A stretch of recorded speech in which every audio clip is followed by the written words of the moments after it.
quand Dieu demande de parler sur l'adresse du nom, nous nous sommes demandé, mais est-ce que le nom habite quelque part?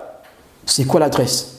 Dieu, dans sa puissance, vient expliquer, vient éclairer ce que c'est l'adresse du nom.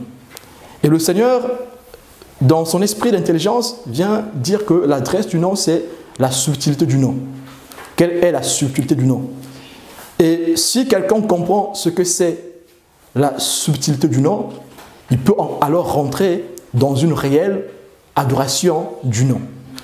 Vous savez que tout ce que nous faisons dans notre vie chrétienne tourne autour du nom. Le salut que Dieu met en place, il le met autour de ce nom. Quand Dieu crée toute chose, il le crée autour de son nom. Toute la gloire revient au nom, pas autre chose. Voilà pourquoi Dieu, dans sa révélation progressive, va révéler au fur et à mesure ce que c'est ce nom. Et jusqu'à couronner la révélation sur le nom par qui l'humanité doit être sauvée. Donc, le thème de ce matin, c'est la louange du nom. Et cette louange du nom va de pair avec l'adresse du nom, avec la subtilité du nom. Ce nom a beaucoup d'adresses. Ce nom a en lui la subtilité. Celui qui comprend la subtilité du nom peut alors rentrer dans la relation parfaite avec le nom. Si tu ne connais pas la subtilité du nom ineffable, tu ne peux pas rentrer dans la réelle connaissance de son nom. Et vous voyez, qu'est-ce que le Christ dit lui-même? Jean 17, verset 26. Ça, c'est lors de la prière sacerdotale. Dans ce verset, nous allons comprendre la grandeur du nom.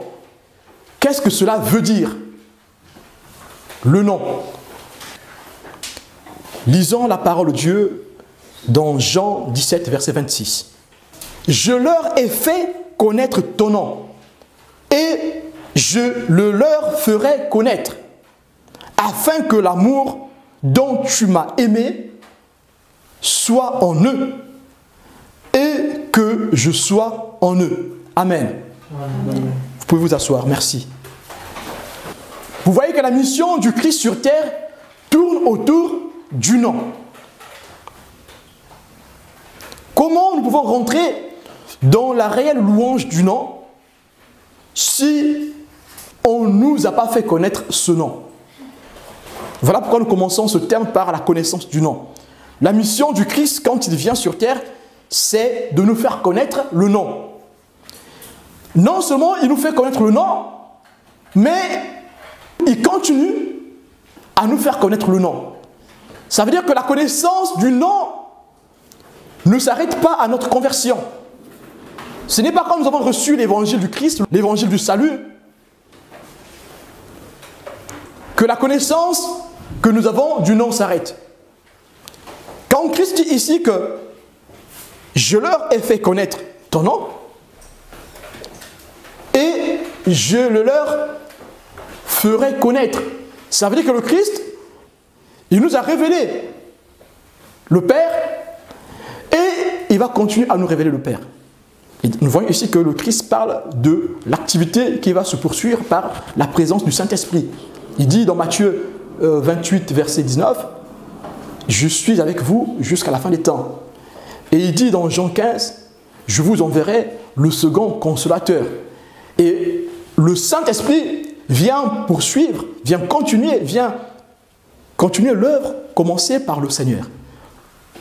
Le Saint-Esprit, comme nous le savons tous, c'est l'Esprit du Père, c'est l'Esprit du Fils. Si nous ne connaissons pas le nom, nous ne pouvons pas rentrer dans la réelle louange. Le thème de ce matin, c'est la louange du nom ineffable. Ou encore la louange du nom du Dieu de l'Alliance. Cette alliance qui est bouclée par le sacrifice expiatoire, où le nom est révélé sans plus pourtant le cacher. Je leur ai fait connaître ton nom et je leur ferai connaître. La première étape, nous qui sommes tous ici, nous avons tous connu le nom du Père, le nom ineffable. Le Seigneur, par le message pascal, nous a fait connaître la puissance du nom, la profondeur du nom. Tous ici, nous connaissons le nom. Ou alors, tous ici, nous devons connaître le nom. Et nous devons continuer à chercher à connaître le nom. Mais nous allons dire, mais comment connaître le nom? Est-ce que quelqu'un peut répondre parmi nous? C'est quoi connaître le nom? Je leur ai fait connaître ton nom. Qu'est-ce que cela veut dire? Est-ce que quelqu'un peut donner une réponse? L'identité. L'identité. La puissance, la rédemption. La puissance de la rédemption. Par l'amour. La manifestation de l'amour. Oui. La nature de Dieu. La nature de Dieu. Le salut. Le salut. C'est ça, connaître le nom. Connaître le nom ici, c'est ce que vous avez dit. Tout se résume sur l'amour. Dieu est amour. La nature de Dieu, c'est l'amour. Et le Christ nous a fait connaître le nom. L'amour. Voilà pourquoi le message du Christ est basé sur l'amour. Et c'est cet amour qui nous fait rentrer dans le salut. Sans l'amour du Père, on ne serait pas là aujourd'hui. On ne serait pas rentré dans le salut. On ne serait pas rentré dans l'espérance du salut. On n'aurait pas le gage de la vie éternelle que nous avons aujourd'hui. Pour louer le nom du Seigneur, il faut connaître ce nom. Pour louer le nom ineffable, il faut le connaître. Si tu ne connais pas le nom ineffable, tu ne peux le louer. On ne peut louer que ce que nous connaissons. On ne peut invoquer que quelque chose que nous connaissons. Si tu ne connais pas la chose, tu ne pourras l'invoquer efficacement. Voilà pourquoi le Christ dit lui-même, je leur ai fait connaître ton nom. Je leur ai fait connaître ta voix. Je leur ai fait connaître ton amour. Et je vais continuer à le faire connaître. Ce matin, est-ce que tous nous connaissons le nom de Dieu? Connaître le nom de Dieu, c'est aussi rentrer dans l'obéissance. Connaître le nom de Dieu, c'est accepter d'obéir aussi. C'est accepter de marcher dans le commandement. Comme il est écrit dans 1 Jean chapitre 5. Celui qui connaît le nom de Dieu, alors sait obéir à ce nom. Et celui qui obéit au nom peut alors savoir louer ce nom. Et en louant ce nom, nous acquérons les bienfaits du nom. Le nom ineffable a des bienfaits. Et pour rentrer en possession de ces bienfaits, il faut le connaître et le louer. Alors il faut marcher dans l'obéissance et dans la louange du Seigneur, dans la reconnaissance de ce que est ce nom. Voilà pourquoi ce nom, comme le dit David, il dit que ce nom doit être aimé. Ce texte, vous allez comprendre pourquoi nous sommes en train de faire cette étude. Vous allez dire, mais on sait déjà, tous nous savons qu'on doit louer le nom de Dieu, on doit aimer le nom de Dieu. Tous nous savons qu'on doit sanctifier le nom de Dieu. Mais nous allons comprendre l'importance du nom dans le sens où, quand nous allons arriver sur ce nom est sanctifié, nous allons voir que le Christ lui-même apprend à ses disciples de sanctifier le nom de Dieu. Et nous verrons aussi plus loin que Dieu lui-même demande qu'on sanctifie son nom. Et pourquoi ce nom doit être aimé? Pourquoi ce nom doit être loué? Pourquoi ce nom doit être célébré? Pourquoi ce nom doit être sanctifié? Parce que tout ce que Dieu a donné tourne autour du nom. Voilà pourquoi nous avons dit la semaine dernière que Dieu ne laisse impuni celui qui bafoue son nom. Celui qui prend en vain le nom de Dieu, Dieu ne le laisse impuni. Le nom est la réputation de notre Dieu. Voilà pourquoi toutes les bénédictions, tous les bienfaits, toutes les faveurs de notre Dieu tournent autour du nom. Celui qui sait louer le nom ineffable attire sur lui les faveurs du Dieu ineffable. Celui qui s'est donné gloire au nom du Dieu de l'Alliance attire sur lui la protection du Dieu très haut, du Dieu de l'univers, El Sabaoth. Le but de cet enseignement, c'est de savoir invoquer le nom de Dieu dans notre adoration. Comment invoquer le nom de Dieu dans notre adoration? Dans ton adoration, tu dois invoquer le nom de Dieu. Tu dois dire dans ta prière que le nom de Dieu est aimé. Quand je prie, je dois dire, Seigneur, j'aime ton nom. Seigneur, je t'aime. Et David le dit dans les psaumes 5, verset 12. Il dit, allégresse pour qui s'abrite en toi. Joie éternelle, tu les protèges. Pour toi, ils exultent, ceux qui aiment ton nom. On voit ici les faveurs qui sont attachées à ceux qui aiment le nom ineffable. Ceux qui aiment le nom ineffable sont dans la joie. Ils s'exclament de joie, ils s'éclatent de joie. Ceux qui aiment le nom reçoivent l'amour de Dieu Tout-Puissant, comme nous l'avons lu dans Jean 17, verset 26. Ceux qui aiment le nom recevront l'amour du Père. Celui qui n'aime pas le nom ne peut recevoir l'amour du Père. Et ici, David est en train de dire que ceux qui aiment le nom ineffable sont dans l'allégresse. Ceux qui aiment le nom ineffable sont sous la protection du Dieu Tout-Puissant. Voilà pourquoi dans tes prières, apprends à aimer Dieu dans tes prières, apprends à le dire. Ce n'est pas qu'un exercice physique, parce qu'on va se dire, ben, c'est physique. Si je dis autre chose, Dieu va aussi m'écouter. Mais si tu connais ton Dieu, quand tu es rempli du Saint-Esprit, le Seigneur, le Saint-Esprit qui connaît la profondeur du Dieu Tout-Puissant, il sait dire des mots pour toucher le cœur de Dieu. Et toi, quand tu pries, dis ces mots. Dis, ton nom est bon. J'aime ton nom, Seigneur. Parce que ceux qui aiment le nom gardent la joie. Ceux qui aiment le nom sont dans l'allégresse. Ceux qui aiment le nom sont sous la protection du Très-Haut. Le nom de Dieu est loué.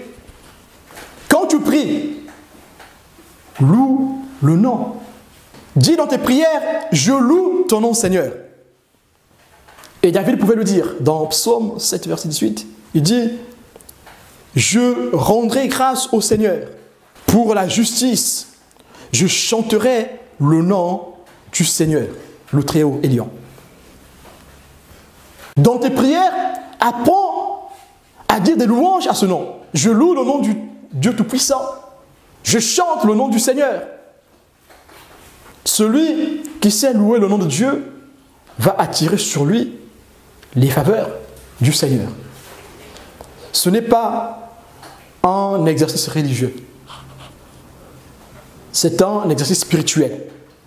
C'est les choses que les enfants de Dieu, ceux qui rentrent dans la véritable adoration, doivent faire.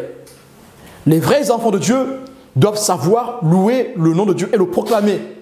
Nous devons le proclamer dans nos prières. Seigneur, ton nom est bon. Seigneur, je loue ton nom. Seigneur, je célèbre ton nom. Le nom de Dieu est célébré.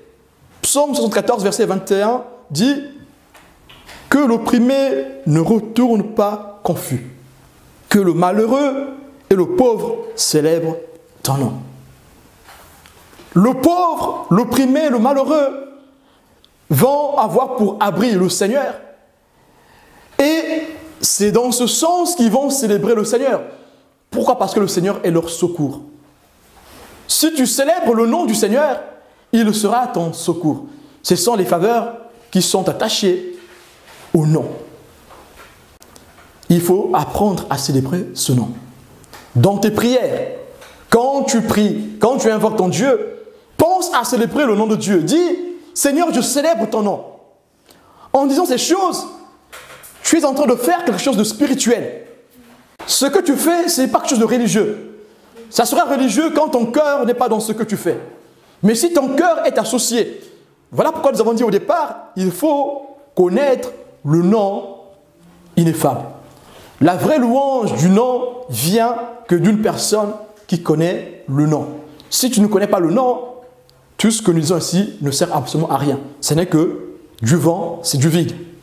Celui qui adore son Dieu, celui qui adore le nom, cette adoration du nom sera efficace, va produire du fruit que si cette personne connaît le nom. Connaître le nom, c'est marcher dans le commandement.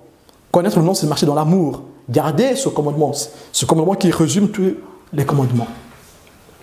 Et c'est la loi que le Christ nous donne, l'amour. Si tu connais le nom, alors ton adoration sera pure.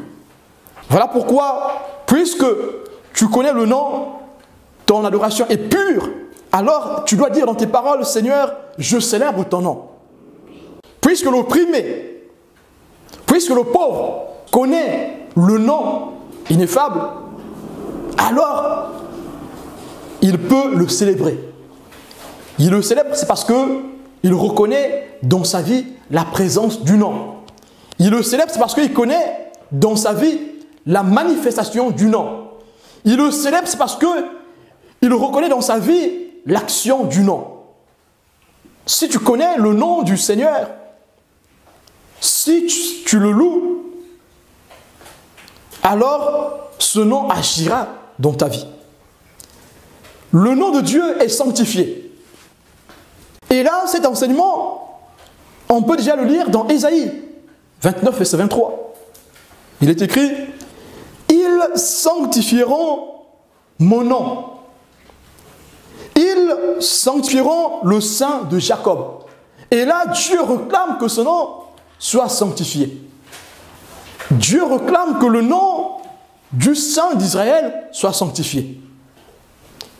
Alors, comment peux-tu sanctifier le nom si tu ne connais pas le nom? Comment peux-tu sanctifier le nom si tu ne le connais pas? On voit ici que la sanctification du nom ici va dans le sens de notre obéissance. Et le Christ lui-même vient enseigner le peuple de Dieu. Il leur dit, quand vous priez, dites, Père, que ton nom soit sanctifié, que ton règne vienne. Luc 11, verset 2. Père, que ton nom soit sanctifié. Dans le Notre Père, c'est la première adoration que le chrétien, que l'enfant de Dieu, que le disciple doit faire. Notre Père qui est aux cieux, que ton nom soit sanctifié. Nous voyons ici l'importance du nom de Dieu. Nous voyons ici l'importance de la sanctification du nom. Mais comment nous faisons pour sanctifier le nom? Nous sanctifions le nom par notre sanctification. Si nous marchions dans la séparation, alors c'est là que nous sanctifions le nom. Maintenant, si tu ne marches pas dans le commandement du Seigneur, alors, même si tu dis par tes lèvres, Seigneur, je sanctifie ton nom, mais en fait, tu ne le sanctifies pas. Nous sanctifions le nom du Seigneur par notre témoignage. Partout là où nous passons, si les gens reconnaissent en nous la lumière du Christ, alors nous sanctifions le nom du Seigneur. Et lorsque je vais ouvrir la bouche pour dire Seigneur, je sanctifie ton nom, cette sanctification aura un sens spirituel. Voilà pourquoi nous avons dit dès le départ que ce n'est pas un exercice religieux, c'est un exercice spirituel. Et quand le Seigneur Jésus apprend à ses disciples à prier, parce qu'on va se dire, mais tous nous avons déjà prié, c'est vrai, tous nous avons prié. Parfois on a besoin d'avoir des rappels sur ces choses parfois qui sont fondamentales. Adorer le nom est fondamental dans la vie du chrétien. Ça, c'est très important. Quel que soit ton degré de spiritualité, tu dois savoir adorer le nom. Et comme Christ a appris aux disciples d'adorer le nom, comme Christ a fait connaître aux disciples le nom, et leur a appris à adorer le nom, Nous aussi, ce matin, le Seigneur veut nous rappeler cela. Le Seigneur veut nous rappeler comment adorer le nom. Et donc, pour adorer le nom, il faut dire dans tes prières, Seigneur, je sanctifie ton nom. Ce matin, nous aussi nous disons, Seigneur, nous sanctifions ton nom. Quand vous priez, dites, Père, que ton nom soit sanctifié. Déjà, dans la tradition juive, on mettait en œuvre la sanctification du nom du Seigneur. On mettait en œuvre la louange et la sanctification du nom ineffable. Je veux vous relire ce que disaient les prêtres. Ils disaient que soit sanctifié, que soit magnifié son grand nom dans le monde qu'il a créé selon sa volonté, et qu'il établisse son règne de votre vivant et de vos jours et du vivant de toute la maison d'Israël, bientôt et dans un temps proche. Et dans ce cas, tout le monde disait Amen. Et il se levait. Ces symbolismes ici ont une grande importance dans notre vie spirituelle. Celui qui sait adorer le Seigneur connaît le sens du symbolisme. Le Christ lui-même, qui a grandi dans cette religion, connaît le sens du symbolisme. Et quand ce peuple ici sanctifie le nom de Dieu, magnifie le nom de Dieu, loue le nom de Dieu, ils ne sont pas en train de s'amuser. Ils ne sont pas en train de faire juste un acte religieux. Ils s'associent à ces paroles qui sont données. Et donc, en disant ces paroles, nous faisons un avec cette parole, avec ces paroles, alors ces paroles prennent vie en nous. Pourquoi? Parce que nous connaissons la réalité spirituelle et nous obéissons à la réalité spirituelle de la puissance de la parole. Parce que nous savons que la parole est créatrice. Le Christ connaît l'importance d'adorer le nom dans la prière, d'invoquer le nom dans la prière. Nous avons le 5e point qui dit que le nom est adoré. Quel que soit dans l'Ancien Testament, comme dans le Nouveau Testament, le nom du Seigneur est adoré. Le nom ineffable est adoré. Et nous avons dans l'histoire du judaïsme aussi comment Israël adorait le nom.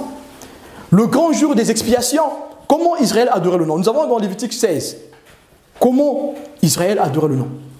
Quand le prêtre rentrait dans le temple, quand il mettait les mains sur le bouc émissaire, c'est d'où vient l'expression bouc émissaire, il prononçait plus de 10 fois le nom ineffable. Et toutefois qu'il prononçait le nom ineffable, le peuple de Dieu criait « Loué soit à jamais le nom de son règne glorieux ». Toutefois que le prêtre prononçait le nom ineffable, le peuple de Dieu se levait, criait gloire, pour rendre honneur au nom glorieux. Le peuple de Dieu s'agenouillait face contre terre pour honorer le nom du Dieu glorieux. Dites-moi, vous croyez que dans ce geste, dans ce symbolisme, c'est de la religiosité? Non. C'est la révérence, c'est le respect, c'est l'honneur que nous rendons à notre Dieu. Alors si les êtres humains se plient devant des êtres qui passeront un jour, alors pourquoi ne pas se plier? Pourquoi ne pas plier le genou devant le Dieu Tout-Puissant?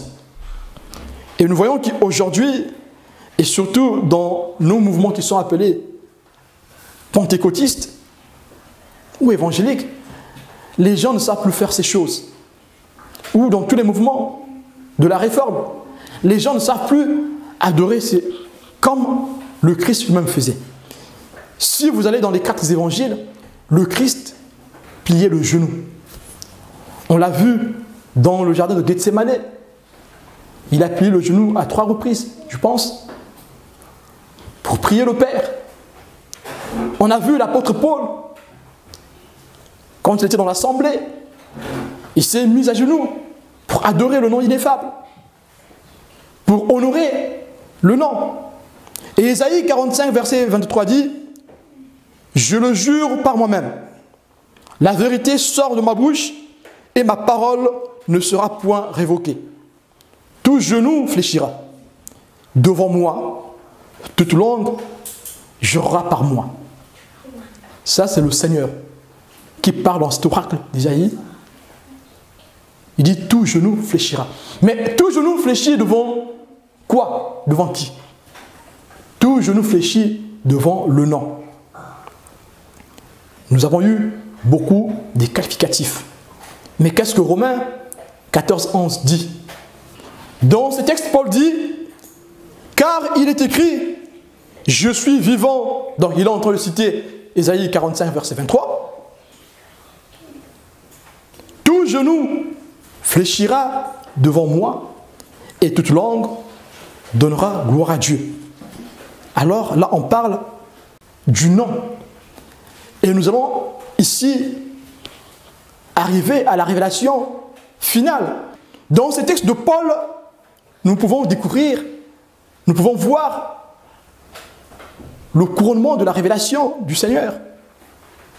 Philippiens 2, verset 9 à 11 dit, c'est pourquoi aussi Dieu l'a souverainement élevé et lui a donné le nom qui est au-dessus de tout nom, afin qu'au nom de Jésus, tout genou fléchisse dans les cieux, sur la terre et sous la terre, et que toute langue confesse que Jésus-Christ est Seigneur, à la gloire de Dieu le Père. Nous voyons ici le couronnement de la révélation du nom. Dans Ésaïe, nous voyons que Dieu parle, il dit, tout genou fléchit devant moi. C'est ce qu'il dit dans Ésaïe 45, verset 23. Et dans Philippiens, nous voyons le couronnement de la révélation. Tout genou fléchit devant qui? Devant le Christ. Voilà pourquoi, si tu crois à un Dieu vague, un Dieu universel, ça sera un Dieu vide. Mais si tu crois au Dieu qui s'est révélé par Jésus-Christ, alors tu crois au Dieu qui a tout créé. Tu ne crois pas à un Dieu vide. Parce que le Dieu que prônent les francs-maçons, le Dieu que prônent certaines personnes, c'est un Dieu vide. Quand vous rentrez dans ce Dieu, ce n'est que du vide. Ce Dieu qui est appelé par les francs-maçons le grand architecte, c'est un Dieu vide. Il n'y a rien dans ce Dieu. Parce que le Dieu qui est complet, où il y a tout, c'est le Dieu qui se révèle par le Christ. Le Dieu qui est prôné par certains courants, par certaines philosophies, c'est un Dieu qui est vide. Le Dieu qui est complet, où il y a le tout, c'est le Dieu qui se révèle par le Fils.